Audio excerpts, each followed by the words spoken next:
Ladies and gentlemen, we are ready now to kick off our next brilliant session. Let's turn our attention for the next half an hour or so to how digital disruptors are using new technology to win amongst established brands in growing mindshare as well as driving sales. So for this session, I'm delighted to see what we can learn from this. Please welcome Beth Horn, Industry Head, Retail and Restaurants from Facebook.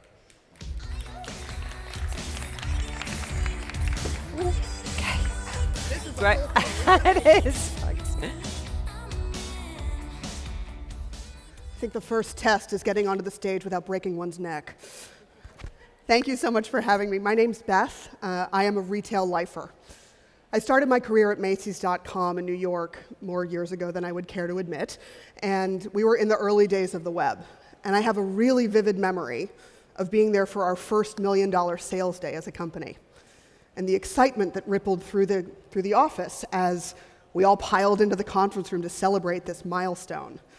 And that excitement very quickly turned to wide-eyed concern as we realized that we were going to need to build a lot more distribution centers to get the towels and sheets and shoes and bags from our stock into our shoppers' homes. The rise of e-commerce was a massive disruption to the way that retail did business. But what's happening right now with mobile is an even bigger shift. We're in a time of profound change. What we're living through right now is the fourth industrial revolution. It's the information revolution. And all of us in this room are right at the heart of it. Change is being driven by technology, and at the center of that is mobile. If history's taught us anything, it's that in times of profound change, those that win are the practitioners, the people and the businesses who are understanding what's happening on the edges and then bringing that back in-house to scale it to their own business. These companies lean into change. They get comfortable with being uncomfortable. They take inspiration from all around them. They really embrace this environment of constant change. And this means that we can't just think about what change means for our own businesses, but we have to change how we think about the consumer as well. Technology, and mobile specifically, has driven a fundamental shift in the consumer mindset. We're no longer just shopping when we go to the retail park or the high street or when the store opens. We've moved from a mindset of I'm going shopping to I'm always shopping. She's got your flagship store in the palm of her hand all day, every day. I'm probably as far away from my phone right now, from there to my seat, as I will be at any other moment this week. So how are you thinking about being where she is, driving excitement and discovery where she is spending her time? So mobile has fundamentally changed the in-store experience. So over half of all store purchases are influenced by digital, and about 2/3 of those are by mobile. So just picture what you see when you walk through a store. It's about 2/3 of people with their heads down, looking at their phones. They're comparing prices, they're getting other options, they're connecting with the world around them, they're discovering. We're seeing a great flowering in the startup space from brands that are harnessing this basic consumer insight that shopper behavior has changed. We've seen the arrival of disruptors who are challenging traditional industries, whether it's Blue Apron getting fresh, interesting meals to my doorstep and helping me be a better cook for less time and less money, or Dollar Shave Club, who's introducing better cost efficiencies directly to the consumer in the men's grooming market, or Warby Parker, who I'm wearing today, helping to take prescription eyeglasses and make them an affordable fashion item while also doing good in the community while people are making purchases. Or Birchbox for helping women to discover new beauty products that are going to fit with their skin, their style, and their life. We're seeing disruptors upend traditional industries, and they're doing this through discovery. So the arrival of disruptor businesses are a wake-up call for retailers and brand owners. These disruptors are really different businesses, and the powerful consumers that they serve are all looking for the same thing: to connect and find what they need in the moment that matters in an easy way. So to do this, businesses really need to have a discovery mindset. This means realizing the power of when products find people, and not just waiting for people to find products. The founder of Birchbox describes this as the rise of the passive shopper. And we're going to hear more shortly from Janice Thomas, who is the marketing director for the UK for Birchbox, about how Birchbox is driving their business with discovery. So this is my former house. This was my living room in California last Christmas. And hidden within this is my single favorite decor piece in my home, the disco gnome. This completely ridiculous piece was the lead Christmas decor item from CB2, part of the Crate & Barrel family of brands, major home goods retailer in the States and one of my former partners. Never in my life would I have searched for this. How could I possibly know to search for a disco gnome? I had to discover it. And so when CB2 put it in my news feed, and I saw it, I converted within about 5 minutes. Twice, actually, if you'll notice, there's 2 on my mantle. One sits at the house, one sits on my desk. It's very easy to find where I sit in the office. So I wasn't looking for him, but there he was, and now he's in my home. So capturing passive shoppers, like CB2 did for me with the disco gnome, means capturing attention quickly, and that means designing for the eye. This is where mobile video really comes into play. So brands both big and small are using video in smart, creative, immersive ways that draw people in and bring products to life. Now, what we're seeing with stories is that it's a format that provides a ton of opportunities to really immerse customers in your brand. Our community's appetite for stories seems basically insatiable. Instagram stories launched 2 years ago, and we now see a whopping 400 million people every day using Instagram stories. And people share and consume content a bit differently in stories than they do in feed. Within feed, things tend to be static. You see a lot of pictures. 40% of Instagram stories are video. In feed, most things tend to be designed for and viewed with sound off. In stories, 60% of videos are viewed with sound. So you have to think about how you build content and tell stories a little bit differently with this format. And from a business context, I love that 1 in 5 stories generates a direct message. So I love seeing brands that are getting playful with this, trying out new spaces to achieve different goals. So these are some great examples from Birchbox of showing how they're using stories to have discussion about new products, showing someone how to use a mask, or playfully sharing a new box of goodies. So discovery is now driving action. 80% of Instagrammers follow a business. 60% of users say they learn about new products and services on Instagram. 75% say they've taken action after being inspired by a post. For a category like beauty, which we'll hear more about in a minute from Janice, you pair these insights with the community's incredible diversity and engagement on a topic they're passionate about, and the platform becomes a really natural fit for businesses looking to introduce new products or introducing themselves to new buyers. Following passions leads to exploration, and exploration leads to discovery. What new actions are you going to take based on what you've learned at this event? We are in an evolutionary moment for retail. And it's not just about survival of the fittest, it's survival of the smartest. It's survival of the resilient, of the flexible, the curious, the builders. Grab hold of discovery, be where she is, inspire her, earn her attention. I fundamentally believe there is no better time to be in retail than right now. Times of change are times of opportunity. We have the opportunity, and I believe the responsibility, to write the next chapter of this industry's story. So where do we want to go? So to learn more about how Birchbox is driving their business through discovery, we've got a quick video to introduce the company as we welcome Janice to the stage. And there we go.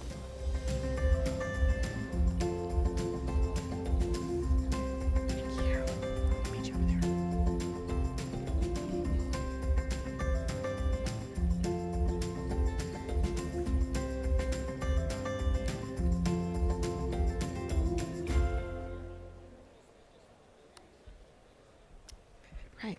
Well, first of all, thank you, Janice, for joining us to talk through how disruption is really driving the business with discovery. So I want to start just by talking about Birchbox origins. How have you become so successful in beauty? I think the key to our success is our audience. That if you pick up a magazine or walk around outside, you'll see these glossy ads for a very specific type of customer. She's a very sophisticated beauty customer.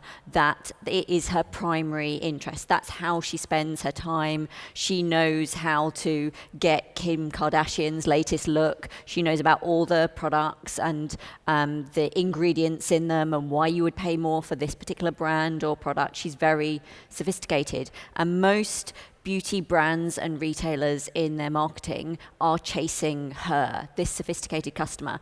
But typically, she represents about 20% of the population.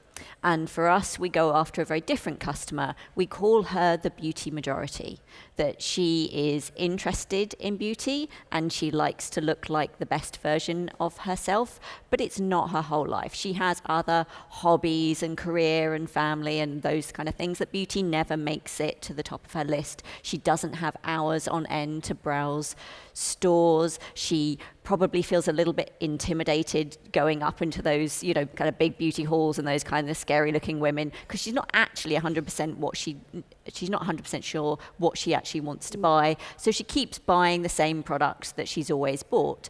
And let's face it, if you've been going to Boots month after month and buying the same conditioner for £5, you're not going to suddenly say, oh, I'm going to buy this one that's £35 unless you've tried it. But once you've tried it and you've seen the difference it makes to your hair, you're much more likely to buy that in future. So for in terms of our business model, there's a lot of talk about, you know, disruptors and kind of what do they do to the existing market.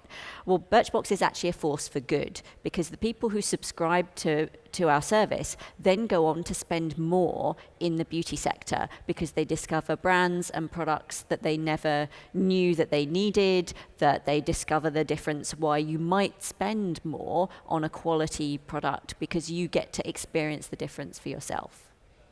Brilliant. So let's talk a little bit about consumer behavior. So you've said that a huge portion of your traffic is coming from mobile. So how has the company adapted to address change that's happening at such a rapid pace? Yeah, mobile is really important for us, that about 80% of our traffic is mobile, and that continues to increase all of the time. And for us, that's why Facebook and Instagram are such an important part of our strategy, because we're going to where our customer is. And as you mentioned in your presentation, this idea of discovery, people don't necessarily know that they want this product. That we did a big piece of research about 18 months ago to understand who our potential target audience was. And one of the things that came out of that is we asked people, which beauty subscription services have you heard of? And more people said Avon and Boots, that don't offer subscription, than any actual subscription services, because they just didn't even know what the whole concept is. So kind of particularly more recently, as a result of that work, we've been working more closely with the team at Facebook, that we were doing an amazing job of that bottom of funnel conversion. And, you know, mobile is fantastic for that, but we really kind of took a step back and realized what it can do really well is that education piece, and explain to people what it is that we do, and, you know, why you might be interested and what difference it might make to your life. And, you know, particularly the Facebook creative team have been really helpful in helping us crack the communication of that message. Terrific. What do you think other brands can learn from you specifically about how you've really cracked this customer experience that you're delivering, where you're helping to connect people with items they might not have tried? I think the last time we chatted, there was a wonderful sample of a mousse-based shower gel, which completely blew my mind, because those were words that I would not have necessarily put together, but it's a really fun product. And so when you put that in front of people, it's a delightful experience. How do you think other brands who don't necessarily have the same kind of sampling towards a larger product purchase, can learn from that? I think a really key part of our business is personalization. That, you know, we don't just send you random products in the post every month. When you join, you tell us about your skin. Do you have dry skin or oily skin? Do you suffer from redness or dark circles? Are you concerned about aging? Do you have long hair, short hair, curly hair, straight hair? And as a result, we then target the products that you're going to receive as a result of that information. And I think increasingly consumers are expecting a personalized experience, that it's almost going back to the original days of retail, where you actually knew the person who ran the store. And people have always valued that human connection. And I think the more that consumers feel respected and listened to by retailers, the more likely they're going to trust you and engage with you. I couldn't agree more. And I think something that I heard from one of the earlier panels today was there is that consumer expectation now of being known. And I know I certainly have it. So like with the brands that I shop consistently, I expect that you know something about me. And so I've bought the same pair of black pants from the Gap in multiple of 5, probably for the last 10 years. I want to know when the new year's version comes out. So having that kind of connection in a way that feels relevant and personal, not creepy, I think is really, really critical so that it comes to life for people in a very personal way. Definitely. So I finished my presentation talking about Darwin, which is always a slightly dangerous thing with retail, but that it's not just survival of the fittest, though, it's about adaptation to change. So do you agree with that? How do you think that large brands, really established multi-channel retail, can take inspiration from that?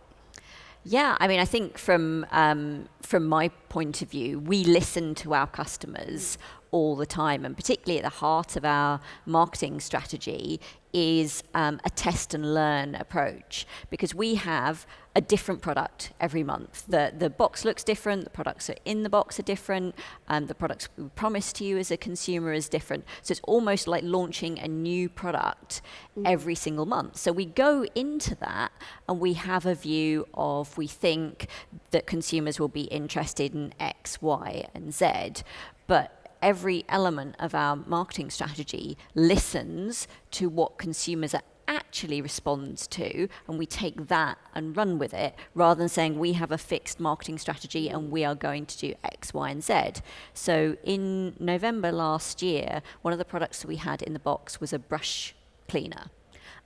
Which is a simple product that you put a little bit of soap on and it cleans your brushes and they look lovely afterwards. And we put up a video that just little 10-second demo how to use the brush cleaner. It went nuts.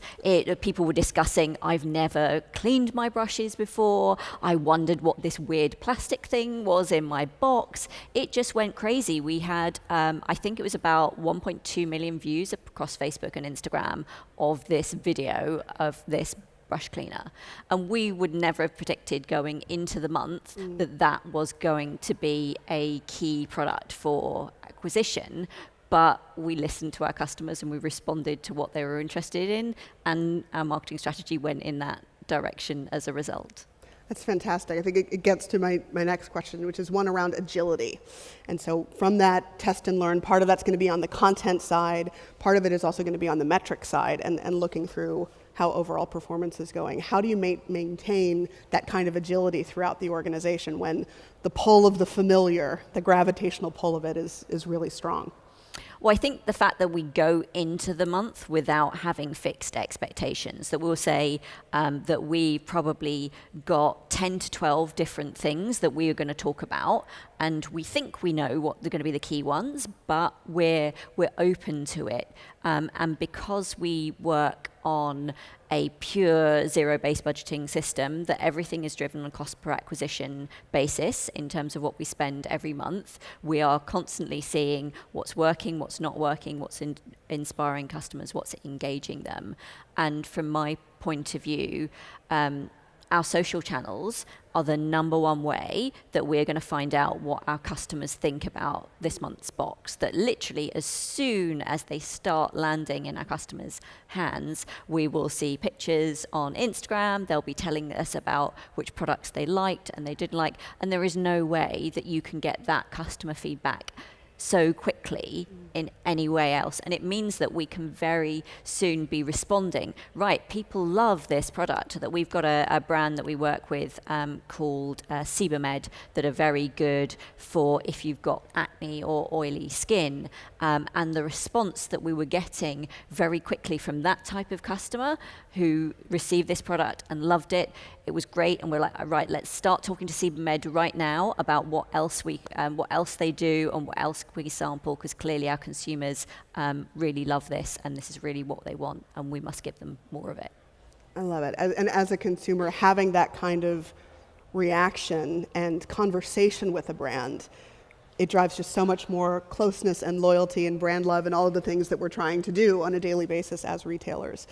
So you recently partnered with Etsy, another one of my favorites. So what new opportunities do you see through partnerships like that, or how digital can come together to find audiences with some congruent circles? Yeah, partnerships is a really key part of our business, that you might see an ad for Birchbox and you might think, oh yeah, that sounds interesting. But if a brand that you already buy from, trust, respect, says to you, hey, Birchbox is awesome, then you're much likely to believe and trust that than just random advertising. And we still get sometimes people will put on Facebook, is this a scam?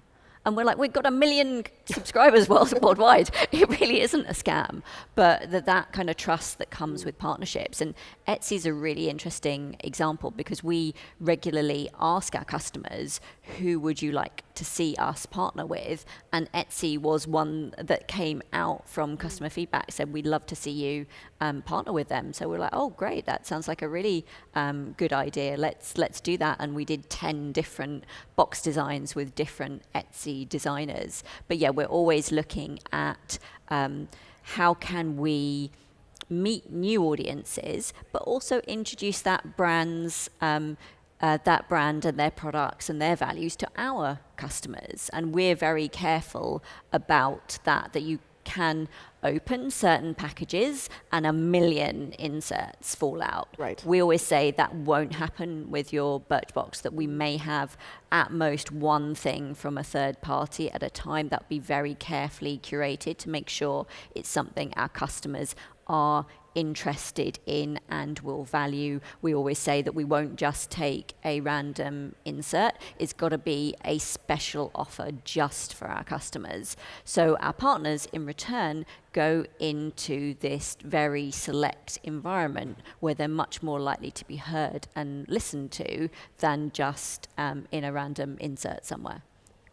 It's that personalization again. Indeed. Whether it's for what the individual shopper is looking to get from you based on her skin and her style, but also in terms of the conversation that she expects to have. Yes. Which makes it really bespoke, which is one of my favorite things. So you've recently had a site design, or site redesign, I should say, to encourage customers to come back. So how are you thinking through loyalty?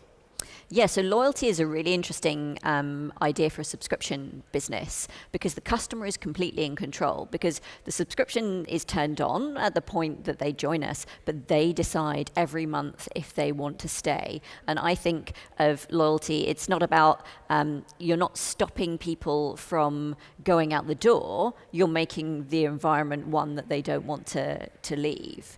And specifically with our loyalty scheme, we overhauled that just over a year ago. And there were two things that were really important to us. One was we wanted to start rewarding customers from day one of the relationship. That previously we'd had a points-based scheme and you had to kind of save up the points, a little bit like your coffee card. You know your free coffee is coming. Punching your way through, But yes. you've got to spend a certain amount. So one of the things we said is any product that's sampled in your box this month or last month, because it might take you a little while to kind of work out if it's right for you, you will get 10% off when you buy the full-size product from us. The other piece was to reward loyalty and customers who stay with us for longer. So once you've been with us for 6 consecutive boxes, you automatically get 15% off any full-size product that you buy from us, to really say thank you for the value that you give to us as a consumer. So for us, it's really about making it an amazing experience. And our vision statement for the company is forever useful, always delightful. And that's the thing that we try to do in every single thing that we do. Brilliant. Going a bit more broad, what are you most excited about in the world of retail right now? There's so much going on. And I think the discovery point that you made is really key, that if I want to buy a mascara, if I go on Amazon, I'm going to get 1 million mascaras, which is fine if you know exactly what you want to buy. But if you want to discover, and I think you're finding, particularly in e-commerce, these very rich experiences that can be increasingly personalized and help you find the product that's right for you. And we've got a site redesign that launched last night that's really around providing rich, interesting content that is in line with what we do with your box experience. So it talks through skincare, for example, well, why you might be looking for a BB cream, and is that the right product for you? And providing a lot of help and discovery and interesting, engaging information that's really in line with what we hope our whole experience is like. Terrific. I'll have to go check it out. Well, so let's wrap up with a focus on the future. What's next for Birchbox? Well, I think what's really interesting for us as a business in the kind of last year or so is how Instagram is becoming more and more our primary channel for many, many campaigns. That it has really gone from something that was quite niche to something that is absolutely huge and a key part of our strategy. In terms of next steps, we're going to be working with the Facebook team on their Refer a Friend program. So we're really excited, and we're really going to be doing more in that space. So that's very exciting for us. But I think the key thing is continuing to listen to our customer and understand what she wants, and continuing to provide that surprise and delight experience and be useful in all that we do. Fabulous. What does the future look like 5 years from now? I wish I knew. Fair enough, fair enough. Well, with that, please join me in thanking Janice for her time.